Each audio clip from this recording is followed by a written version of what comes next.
How you doing? I'm Kevin O'Hara for Alcohol Mastery, and this is Stop Drinking Alcohol 54. To start this week off, I just wanted to talk a little bit about I'm starting to do a few more videos during the week, just little tiny ones, just sort of I come across loads of different stuff when I'm doing my research and reading and stuff like that, and they're not really things that I can make a full video out of. If I was to, I'd be making so many videos. So instead of leaving them out, I thought I'd, just do some small little 1-minute videos and put them up. I'll be starting to put them up next week, and I'd appreciate any feedback about them that I can. A big thumbs up would be brilliant on Facebook.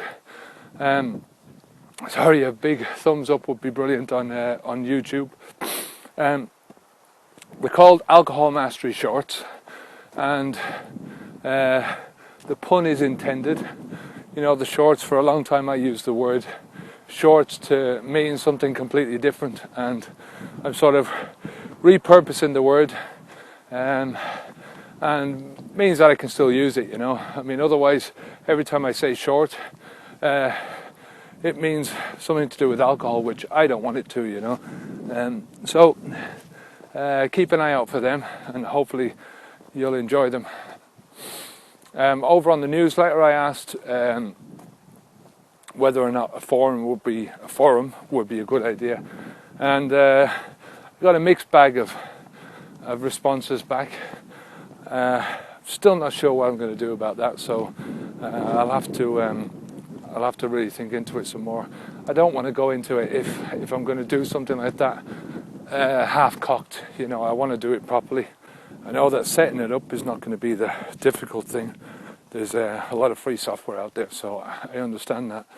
But it's maintaining and monitoring it that I will probably find a bit of difficulty with. So we'll see what happens anyway. This week I wanted to talk a bit about acceptance, about accepting certain things in your life. Some of the things that I've had to accept myself in my life include I'm never going to drink again, which, don't get me wrong, I'm delighted about that. I also have to accept that I'm not as young as I used to be, and depending on how you look at that, it can be a help or a hindrance. In terms of exercise, getting out and exercising, I can't do as much as I used to. I'd love to go out running. One side of me wants to go out running, the other side is quite thankful that I can't run anymore, so maybe that's a blessing in disguise. But I think as you get older, you tend to use your brain a lot more, and in using your brain a lot more, you don't have to run around like a fucking idiot, you're burning up your testosterone, in the male sense, in my own sense, and you lead a more life where your quiet contemplation, I think, is a nice way to put it, pondering on the vagaries of life. That's my Irishness coming out of me there. We used to do it a lot when I drank. It was called putting the world to rights, but it was just talking shite. Now I think that all that brain power can be used for much more constructive things in life. So I also have to accept that there is a certain amount of damage that I've done in my body, and I'm never going to get away from that, What I don't have to accept is that there's nothing I can do about it. There's ways of trying to repair the damage. I can't look inside my brain. I don't know what that's like. I can't look inside my body. I can go and get it checked out, but what's the point? It is as it is. I'm now sort of on a life path which is taking me down a healthy road. I'm not drinking anymore. I'm eating more or less really good food. I'm getting loads of exercise, and I'm trying to feed my mind, which is the most important thing to me at the moment, with uplifting stuff. And really I'm getting such a buzz out of doing these videos, such a buzz out of helping people and seeing the results in both emails that are being sent to me and comments on the website and across on YouTube. So you know, I think it boils down to that again. You have to accept that your body is going to be less used as you get older, and your mind is going to be more used. But that's always the way it's been, you know. The wise old man and all that kind of stuff. Hopefully, I get into a wise old man. There's also a certain coming to terms with the fact that you're not going to stay on the planet forever, you know. There's nothing more I would like at this present moment. If I lived 1,000,000 years, then God knows what it'd be like if you know, if you're a few hundred years down the road. But the fact is the fact. I also accept that I accept my own version of what it's going to be like, you know. I mean, from my own point of view, it's, you know, we only see one side of it. We see the dead person on the lying down with whatever we knew of them as being alive is obviously gone. You know, it's a pretty scary thing to see.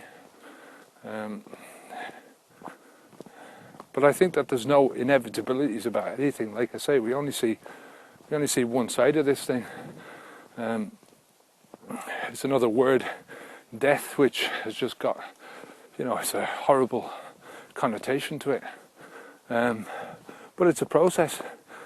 You know, they say that everything is in motion, everything is fluid, everything changes. So, you know, to me, that's just one of the other things that does change, and it changes for a reason. I don't know what the reason is. I don't know what happens after death. What, you know, makes no difference. I mean, at the end of the day, it's going to happen, and you have to live your life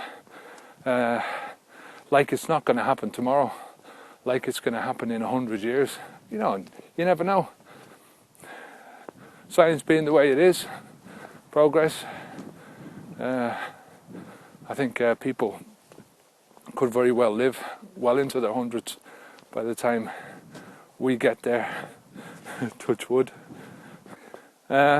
Something else that I've touched on in previous videos is that I have to accept, and I think anyone who's a heavy drinker has to accept, that I've lost thousands and thousands of memories that I will never get back. And it's not only the memories of things that have happened, but you've also got like the opportunity memories. There's a thing in economics called the opportunity cost, and it's when you spend money on something, it's the opportunity cost is the other thing that you could have spent it on. I think that's how it goes.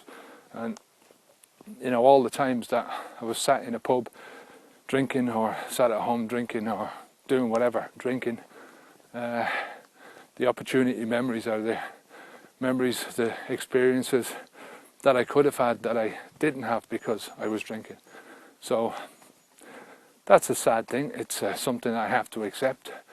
But on the other side of the coin, it's something that I also accept that will never ever happen to me again. I'm taking advantage of all my experience now. I'm trying to live as much of my life as I can, and I definitely won't be trying to hide from life anymore. So yeah, that's acceptance. I'm going to do another video digging a bit deeper and putting a bit more flesh onto the idea. I'll do that later on today actually, but I'll put it up during the week. So that's Stop Drinking Alcohol 54. Give us a like if you're watching this on YouTube. If you have any comments at all, go over to the website, leave a comment down below as normal. Go over and sign up to the newsletter if you haven't done so. I'm Kevin O'Hara for Alcohol Mastery. Onwards and upwards.